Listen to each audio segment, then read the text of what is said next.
Tchau! Seja bem-vinda à aula de Biologia. Esta é a segunda aula de Biologia. Para quem ainda não viu a primeira aula, pode ver o link aí na descrição e assista aquela primeira aula. Has de ver que vai ser muito produtiva para si que pretende concorrer para os exames de admissão, pretende admitir para o curso dos seus sonhos. Então, eu sou o professor Edivaldo Chiote, sou professor de Biologia e também professor de Química. Estou aqui para te facilitar, te dar todas as dicas para que você tenha todo o domínio possível para que possa arrasar nos exames de admissão. Então, não se esqueça de subscrever-se no canal Exames de Admissão Moçambique CPE. Pode seguir as nossas páginas como CPE e Projeto Medicina, e lá nós vamos poder dar todo o acompanhamento especializado com todo o material didático necessário para que você tenha uma preparação de qualidade e que possas alcançar o seu sonho, admitir para o curso dos seus sonhos. Sem mais delongas, vamos para a nossa aula. Centro de preparação para exames de admissão. O nosso compromisso é garantir uma preparação de qualidade. O tema de hoje é níveis de organização dos seres vivos. É isso. Nós vimos na última aula que a biologia é uma ciência natural que estuda os seres vivos. E a biologia, sendo uma ciência, ela apresenta formas de estudo desses seres vivos. Uma das formas para o estudo correto, mais aprimorado desses seres vivos é através do estudo desses seres vivos, através dos seus níveis de organização dos seres vivos, não é? Então, os níveis de organização dos seres vivos estão aqui, não é?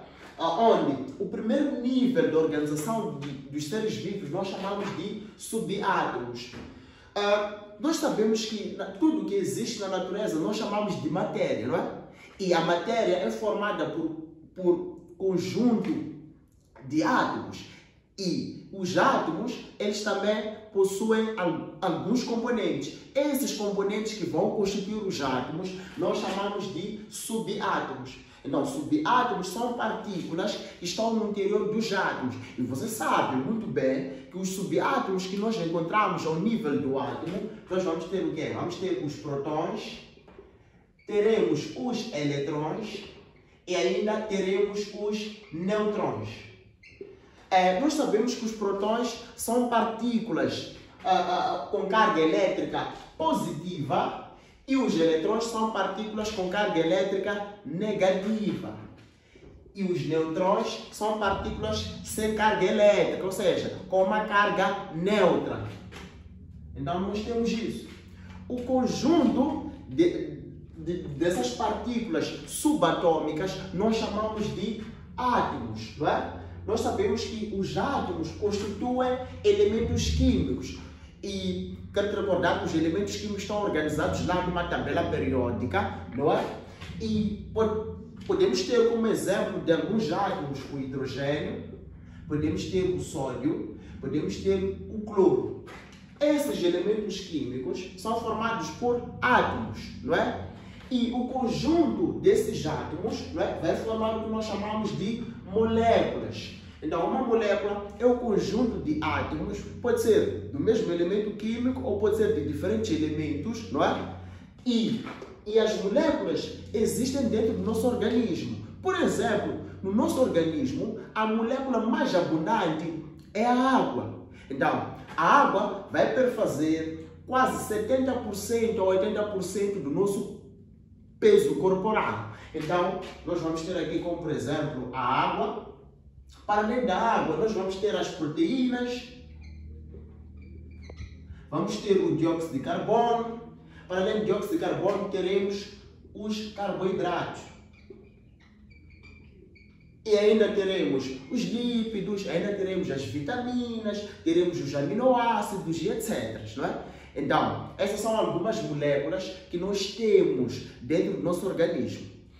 E o conjunto de moléculas vão se reunir para formar o que nós chamamos de organelos.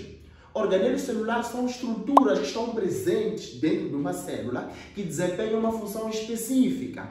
Temos como, por exemplo, desses organelos, o núcleo. Por exemplo, o núcleo está presente em células eucarióticas. E o núcleo tem como função armazenar informação genética e também controlar e coordenar todas as atividades que ocorrem dentro da célula. Ainda temos como outro exemplo as mitocôndrias. As mitocôndrias fazem parte das células eucarióticas, seja célula eucariótica animal e vegetal. As mitocôndrias têm como função produzir energia.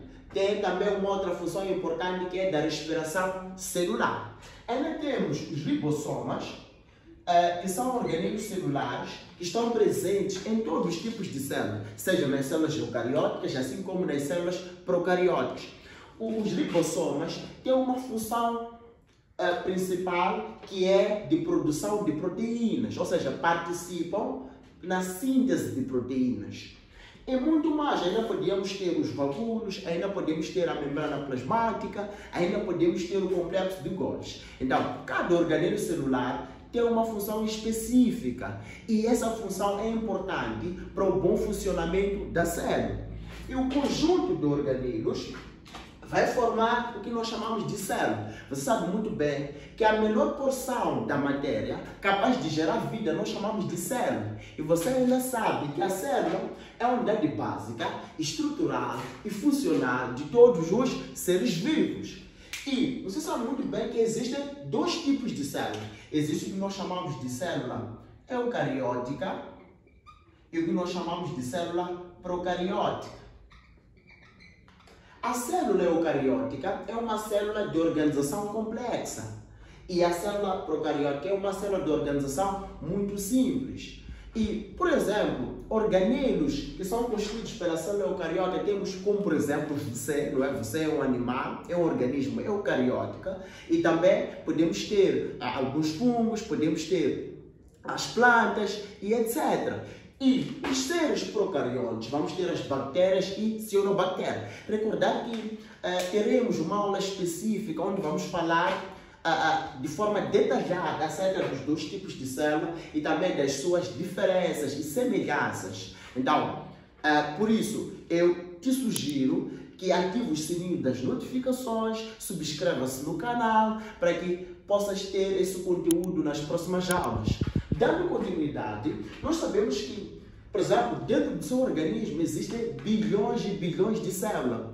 E algumas células desempenham uma mesma função e outras vão desempenhar outras funções diferentes. Então, um conjunto de células semelhantes é capaz de desempenhar uma ou mais funções. Nós chamamos de tecidos, não é? Então, nós temos os tecidos. Os tecidos podemos encontrar nas plantas, assim como nos animais.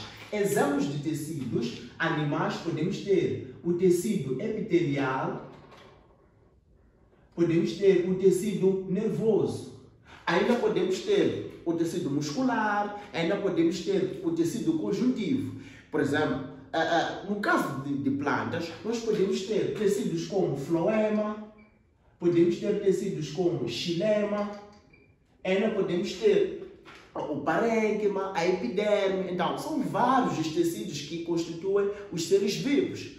E teremos uma aula específica que vai explicar as funções de cada tecido, a sua estrutura, a sua constituição, não é?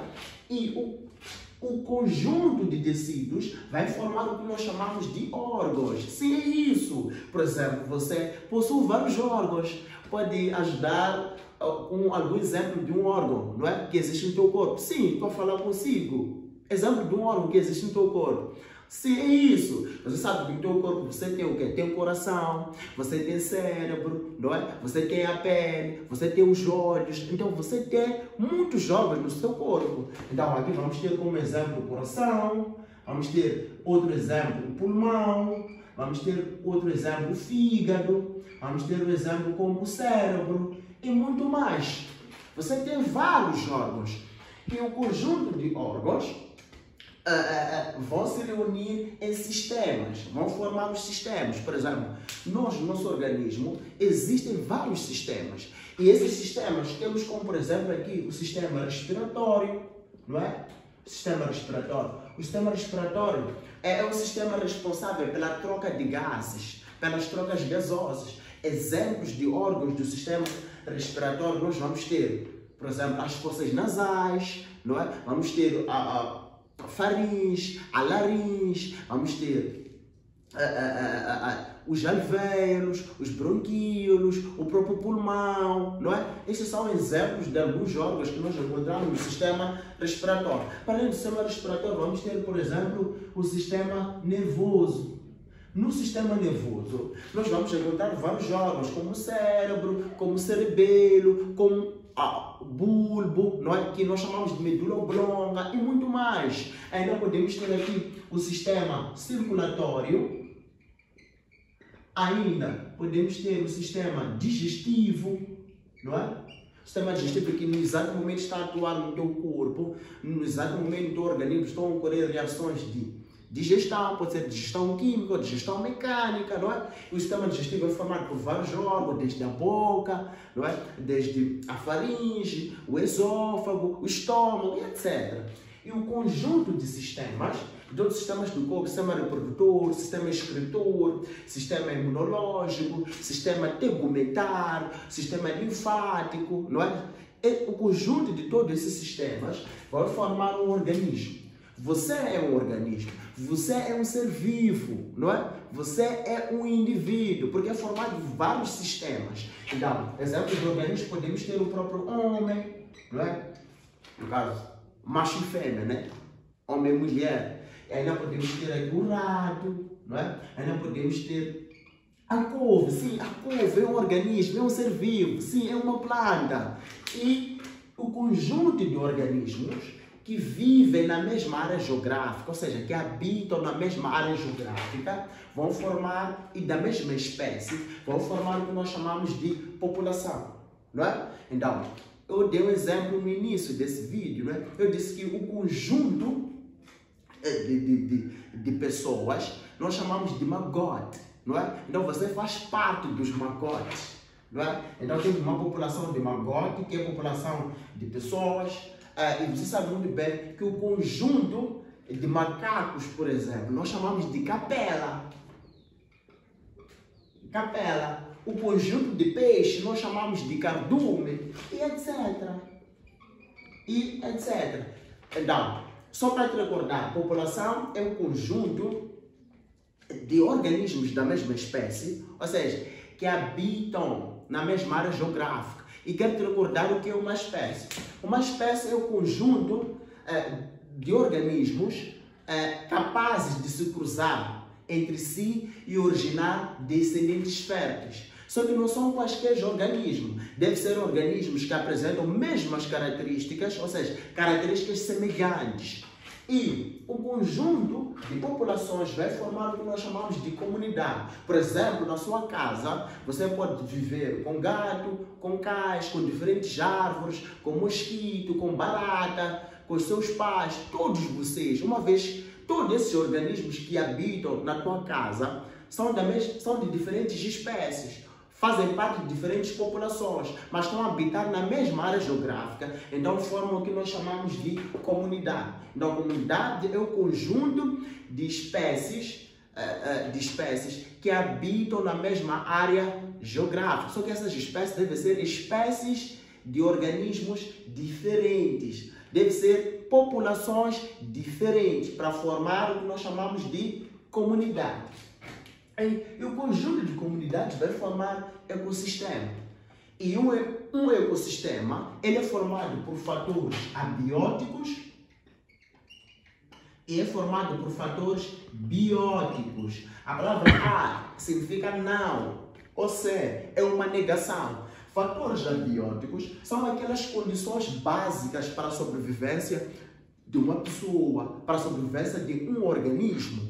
Por exemplo, quais são as condições básicas para que você possa viver? Você vai precisar de temperatura, você vai precisar da luz, você precisa de nutrientes.